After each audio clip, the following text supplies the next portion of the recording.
The Vedas give the eternal regulative principles for auspicious advancement in human civilization, which have been rigidly followed in the past.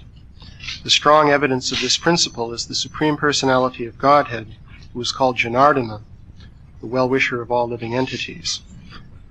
Report by Srila Prabhupada. In the Bhagavad Gita, the Supreme Personality of Godhead, Krishna, has claimed that he is the father of all living entities, regardless of form. There are 8,400,000 different species of life forms, and Lord Krishna claims that he is the father of all. Because the living entities are parts and parcels of the Supreme Personality of Godhead, they are all sons of the Lord, and for their benefit, because they are hovering under the impression that they can lord it over material nature, the Vedas are given to them for their guidance. Therefore the Vedas are called Aparashaya, for they are not written by any man or demigod, including the first living creature, Brahma. Brahma is not a creature or author of the Vedas, is not the creator or author of the Vedas. He is also one of the living beings in this material world. Therefore he does not have the power to write or speak the Vedas independently. Every living entity within this material world is subject to 4 deficiencies. He commits mistakes, he accepts one thing for another, he cheats, and he has imperfect senses. The Vedas, however, are not written by any living creature within this material world. Therefore they are said to be Aparashaya. No one can trace out the history of the Vedas. Of course, modern human civilization has no chronological history of the world or the universe, and it cannot present actual historical facts older than 3,000 years. But no one has traced out when the Vedas were written, because they were never written by any living being within this material world. All other systems of knowledge are defective, because they have been written or spoken by men or demigods who are products of this material creation. But Bhagavad Gita is Uparashaya, for it was not spoken by any human being or any demigod of this material creation. It was spoken by Lord Krishna, who is beyond the material creation. That is accepted by such stalwart scholars as Shankaracharya, not to speak of other acharyas such as Ramanujacharya and Madhvacharya. Shankaracharya has accepted that Narayan and Krishna are transcendental, and in Bhagavad Gita also, Lord Krishna has established Aham Sarvasya Prabhavo Matak Sarvam Pravartate. I am the origin of everything, and everything emanates from me. This material creation, including Brahma and Shiva, and all the demigods, has been created by him, for everything has emanated from him. He also says that the purpose of all the Vedas is to understand him. Vedaischa sarvair aham eva vedya. He is the original Vedavit, or knower of the Vedas, and Vedanta Krit, or compiler of Vedanta. Brahma is not the compiler of the Vedas. In the beginning of Srimad Bhagavatam, it is established, Tene Brahma Hrida. The Supreme Absolute Truth, the Personality of Godhead, instructed Brahma in the Vedic knowledge through his heart. Therefore, the evidence that Vedic knowledge is free from the defects of mistakes, illusions, cheating, and imperfection is that it is spoken by the Supreme Personality of Godhead, Janardana, and has thus been followed from time immemorial, beginning from Brahma. The Vedic religion, or the principles of the Vedas, have been followed by the highly cultured population of India since time immemorial. No one can trace out the history of Vedic religion. Therefore it is Sanatana, and any blasphemy against the Vedas is calculated to be atheism. The Vedas are described as Setu, which means a bridge. If one wants to attain his spiritual existence, one has to cross the ocean of nescience. The Vedas are the bridge by which to cross such a great ocean. The Vedas describe how to divide the human race into 4 divisions according to quality and working capacity. This is a very scientific system, and it is also Sanatana, for no one can trace out its history, and it has no dissolution. No one can stop the system of Varna and Ashram, or the castes and divisions. For example, whether or not one accepts the name Brahmana, there is a class in society which is known as the intelligent class, and which is interested in spiritual understanding and philosophy. Similarly, there is a class of men who are interested in administration and in ruling others. In the Vedic system, these martially spirited men are called kshatriyas. Similarly, everywhere there is a class of men who are interested in economic development, business, industry, and money-making. They are called vaishyas. And there is another class who are neither intelligent nor martially spirited, nor endowed with the capacity for economic development, but who can simply serve others. They are called shudras, or the laborer class. This system is sanatana. It comes from time immemorial, and it will continue in the same way. There is no power in the world which can stop it. Therefore, since this Sanatana Dharma system is eternal, one can elevate himself to the highest standard of spiritual life by following the Vedic principles. It is stated that formerly the sages followed this system. Therefore, to follow the Vedic system is to follow the standard etiquette of society. But the followers of Lord Shiva, who are drunkards, who are addicted to intoxicants and sex life, who do not bathe and who smoke ganja, are against all human etiquette. The conclusion is that persons who rebel against the Vedic principles are themselves the evidence that the Vedas are authoritative, because by not following the Vedic principles, they become like animals. Such animalistic persons are themselves evidence of the supremacy of the Vedic regulations.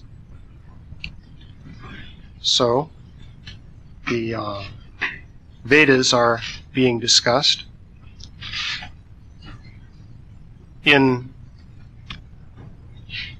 modern scholarship, the term Veda is generally taken to refer to the four Vedas, Rig Veda, Yajur, Atharva, and Samaveda.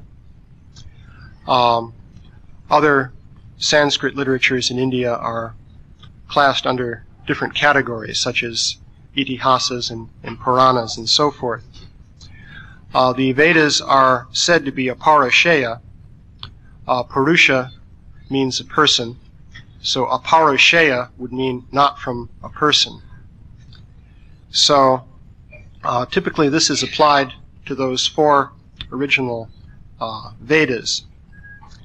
However, the concept of Veda is evidently broader than that.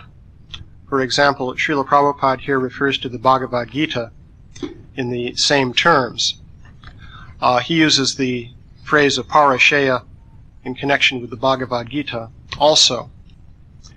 Now, strictly speaking, aparashaya would mean not coming from a person, and since Krishna is a person, that would not mean not coming from Krishna either.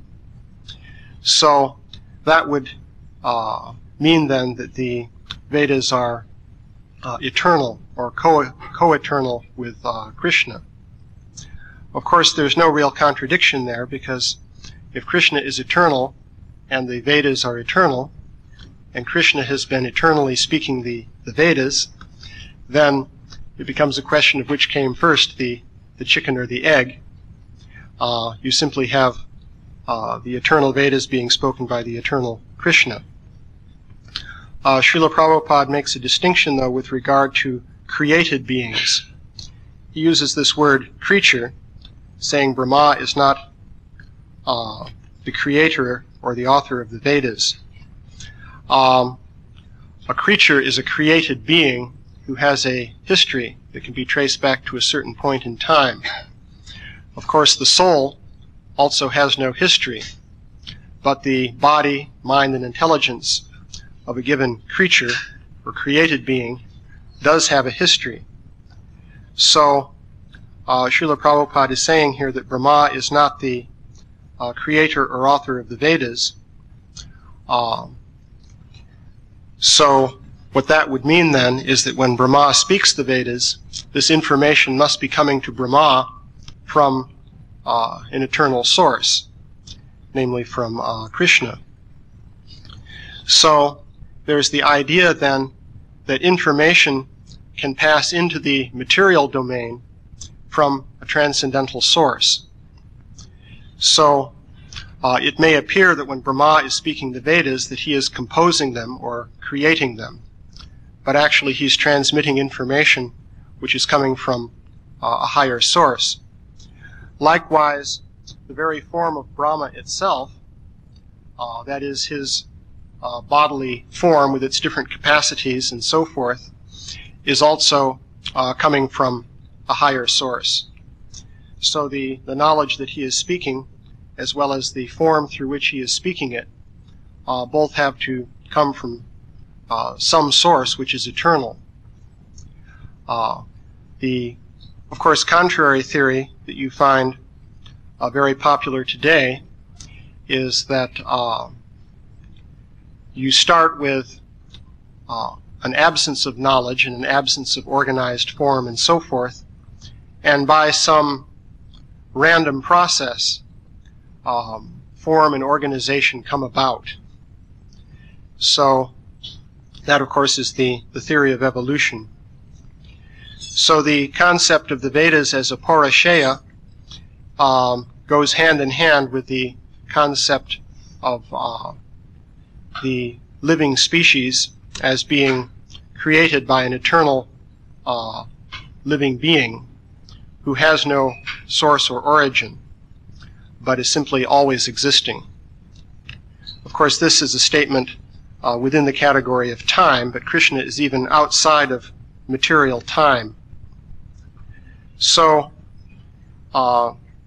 in modern scholarship, dates are assigned to these various Vedic literatures, and basically not much progress has been made in the field of modern scholarship as far as I've been able to see. Back in the 19th century, there was a scholar named Max Muller who assigned dates to Vedic literatures. And basically, he would have put the Rig Veda at about 1200 BC. And then the other three Vedas would be around 1000 BC, and different Brahmanas and Aranyakas and Upanishads and so forth came in subsequent centuries down to maybe 600 BC or thereabouts. And according to that dating system, the Mahabharata would come somewhat later, maybe a couple centuries BC, and most of the Puranas they would date to the Christian era. That's the dating accepted by scholars. And pretty much in the universities, that's what you have to live with today. It's interesting that you'll very frequently see it stated today that Max Muller is really not relevant anymore, and that his ideas have been basically repudiated, and that he himself made a statement to the effect that no one can really say how old these literatures are. But at the same time, in the scholarly field, those are really the only dates that anyone repeats. So one repeats those dates for lack of anything better. In one sense, that confirms what Prabhupada says here about the fact that no one can trace out the origin of the Vedas. Basically, the historical evidence for tracing this out is really not available.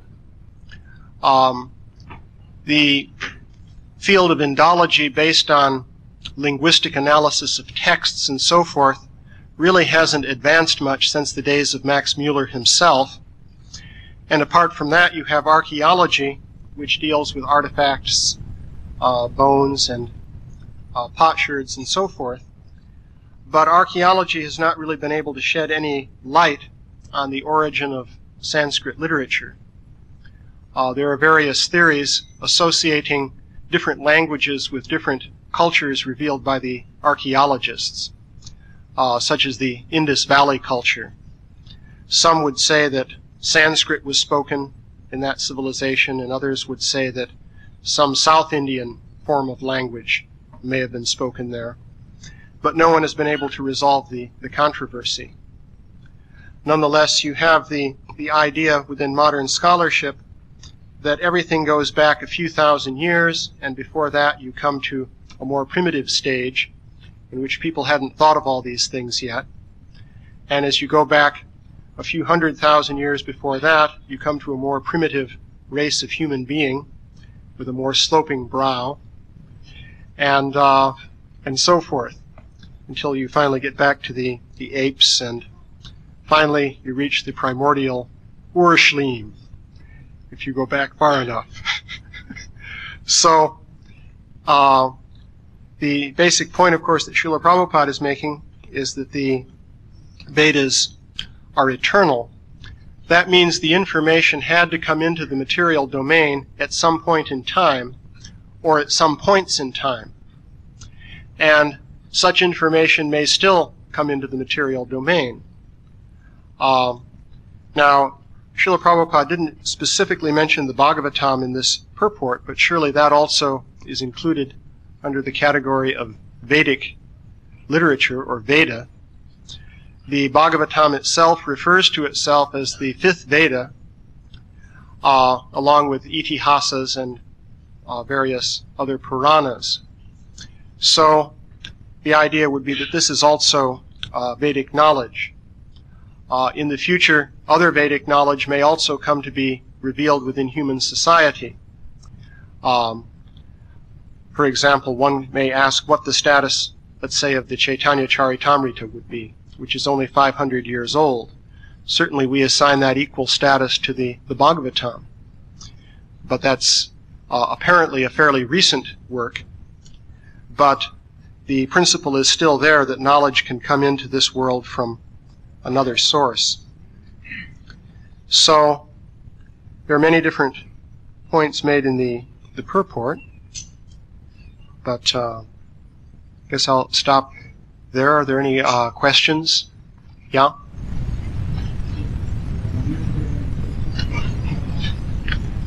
Max Mueller, the question is, what is the basis for Max Mueller's dates? Well, basically, his argument was that you can divide the Vedic literature into a series of stages based on the texts themselves. And he postulated that each stage would correspond to a stage in civilization in India. And he argued that, well, a given stage must take a certain amount of time. So he assigned a period of 200 years for each stage, because the argument was that, well, you had to have the authors of the texts come up with the original texts, and then they had to be followed for some time and become traditional. So that might take a couple of hundred years, let's say. So on that basis, starting with the time of Buddha, which was assigned to about 600 BC, one works backwards by jumps of 200 years, and so that way he wound up with the Rig Veda in around 1200 BC. So that's the way that was calculated. And you can see it's a pretty shaky calculation, really. I mean, how do you know that a stage in the society should take 200 years? What if it's 300? Well, in that case, you push things back, well, let's see. Let's say, well, at least you push things back several hundred years earlier. So it's a highly speculative way of calculating the dates. Yeah? Because these scriptures are beyond the modes of nature, for the most part, generally there's, when there's something written, it also has to be understood the context it was written from. Mm-hmm. So is there some understanding of how it could be? I was thinking of the first question of prayers by personified Vedas, where it says if you have, since it's coming into the material world from the spiritual world, how is it that it can be understood? It can be put down in paper and pencil and ink and things that are made up of material elements, but yet it's transcendental. It's heard with an ear, it's spoken with the mouth. So the question is, how could something spiritual come into the material world? How could it become manifest in material form? Yeah, that's basically the question. Of course, what is the distinction between spiritual and material? If something is coming from the spiritual realm into the material realm, what sort of transformation does it have to undergo, going from spiritual to material? Basically, in one sense, everything material is spiritual in the sense that the material world is also made up from Krishna's energy.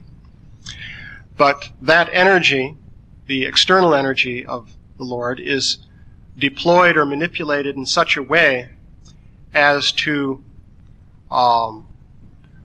basically create a temporary situation. Basically, what it is a virtual reality, you might say, in which the key feature is that the different parts making up that reality are in constant change, constant flux, whereas the characteristic of spiritual existence is eternality. So, something which eternally exists in the spiritual world, once that is transmitted into the material realm, it will become caught up in the material flux and become subject to change. So in that case, you could say, well, how is it then eternal? Well, that which comes into the material world could only be characterized as eternal if it is renewed periodically from the eternal source. So you have Krishna saying that he spoke the Bhagavad Gita because the original message had been lost. So that would be the distinction between spiritual and material, that the information from the spiritual realm coming into the material realm then is in danger of being lost, and so it has to be restored. And of course we have so many references to the Vedas being lost, for example, and being restored on various occasions. Yeah? I think also when you mention the eternal, because Krishna says in Bhagavad Gita, the eternal nature is called the self. Mm-hmm. It's actually only understood through realization by developing devotion, which is also eternal. So that the temporary mind has limited access to the eternal knowledge unless it adapts to the process of submission to Krishna, by which it can be revealed that his eternal nature, true self. Yes, if the self is not there, no one is going to appreciate the message. Only the self can do so. Yes? Content. The Vedas tell many stories about the different yugas, their being combined, and there's all this mathematical, there's millions of numbers that describe the yugas, and how can the scholars not take that into account when they try to put dates on? How can the scholars not take into account the chronology of yugas given in the Bhagavatam, for example? Well, the situation that you find in modern scholarship is that basically scholarship starts with two things. One, of course, the theory of evolution. And number two is the historical chronology based on the civilizations of classical antiquity in the West. The Romans, the Greeks, going back further, the Babylonians, the Hebrew civilization, and so forth. History is really based on those nations and the information that we have concerning their origins. And that only goes back, well, it really only goes back maybe to 1000 BC or so. And that's in fact the figure Srila Prabhupada gave. He said there's only history going back 3,000 years. So at that point archaeology takes over, and the archaeologists can extend things back to maybe 5,000, 6,000 BC or thereabouts, using their techniques of dating. They do not find much in the way of civilization earlier than let's say at the very maximum, 7,000 BC, roughly speaking. So when the scholars approach chronology, they work within this framework. And when they are confronted with, for example, the Yuga cycle of 4,320,000 years, they will immediately discount that as entirely fictitious, because as far as they're concerned, the human race did not exist over a period of 4,320,000 years. What to speak of even longer periods, such as the Manvantar period, which is 71 Yuga cycles, and so forth. So that is basically the situation of modern scholarship. Basically, you find a great deal of controversy regarding where to put things within the last few thousand years. This, of course, includes the idea that languages such as Sanskrit are only a few thousand years old, and so on and so forth. So that is the situation in the scholarly realm. Yes? It's also a prejudicial element in scholars like Mueller, because they wanted to establish Christianity, at least many of the other scholars, in fact, they wanted to date the Bhagavatam after Christ because there are certain parallels in the birth of Krishna and the birth of Christ. So they wanted to kind of ascribe to these heathens, taking the story of Jesus. Right. Yes, there was certainly a Christian element behind Indology when it was started up by people like Max Mueller and William Jones, somewhat earlier, and so forth.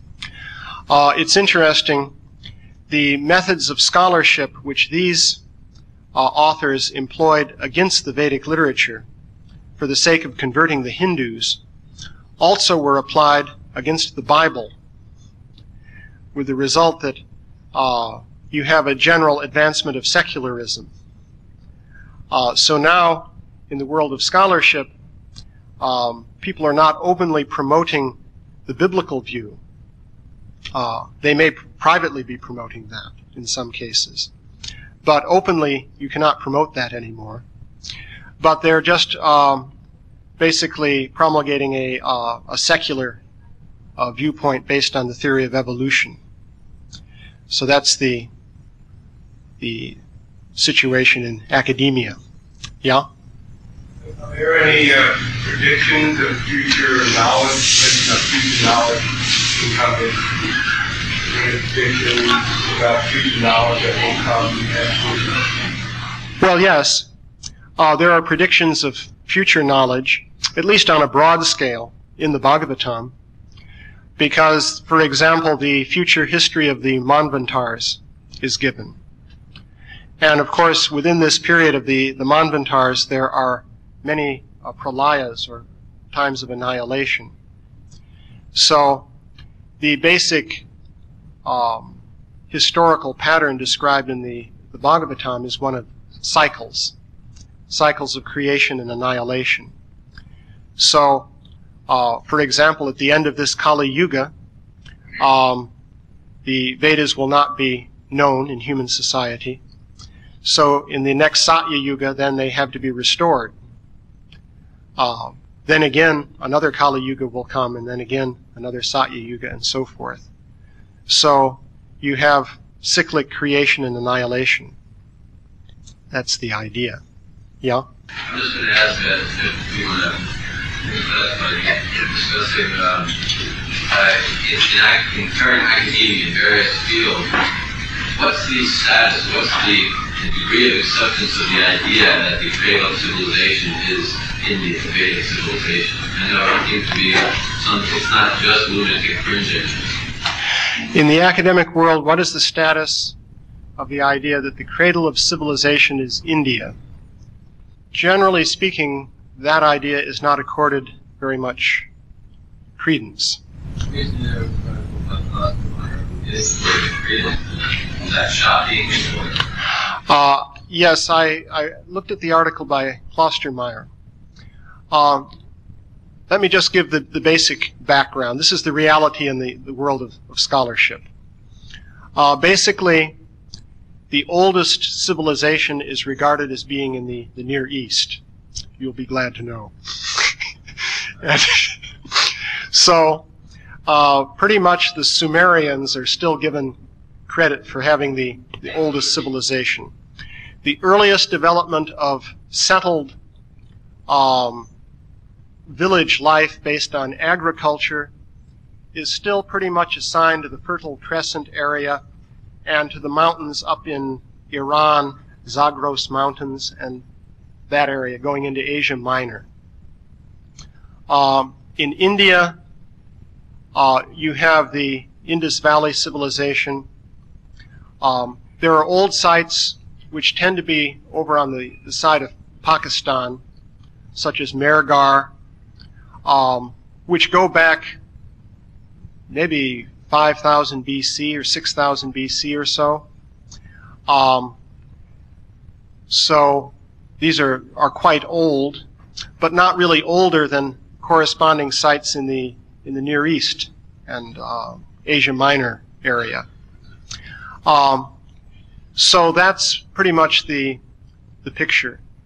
The Indus Valley civilization is certainly accepted as having been contemporary with at least part of Sumerian civilization and the subsequent Babylonian civilization and so forth.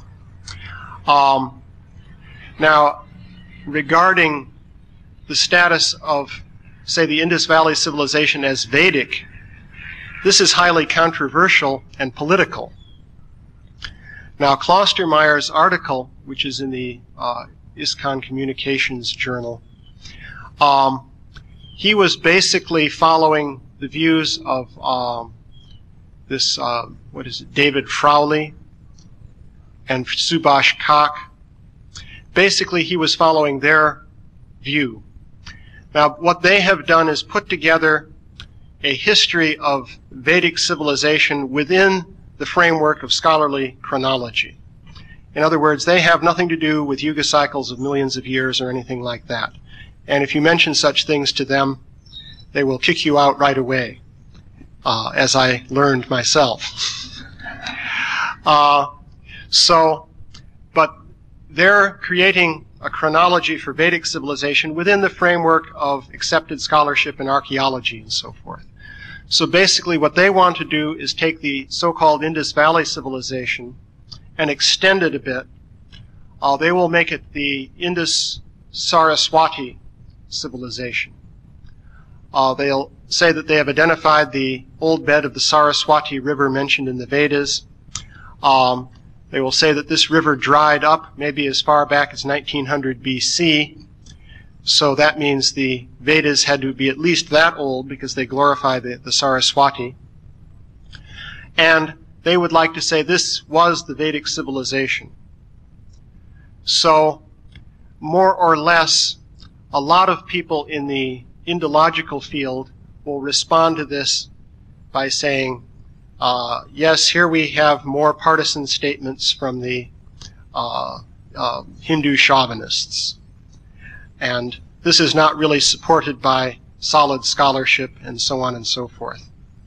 As far as I can see, at the very least, they have put together a coherent hypothesis for Vedic civilization, at least extending it back to maybe 4,500 BC or thereabouts. So at least they put together a hypothesis which more or less agrees with the archaeologists and the historians. They haven't proven it, but then one may ask if anyone has proven anything in this whole field. Basically, it's very hard to find proof in this area. So they have a hypothesis that reconciles things with the archaeologists, you might say. And certainly it's something that one can think about. All glories to Srila Prabhupada.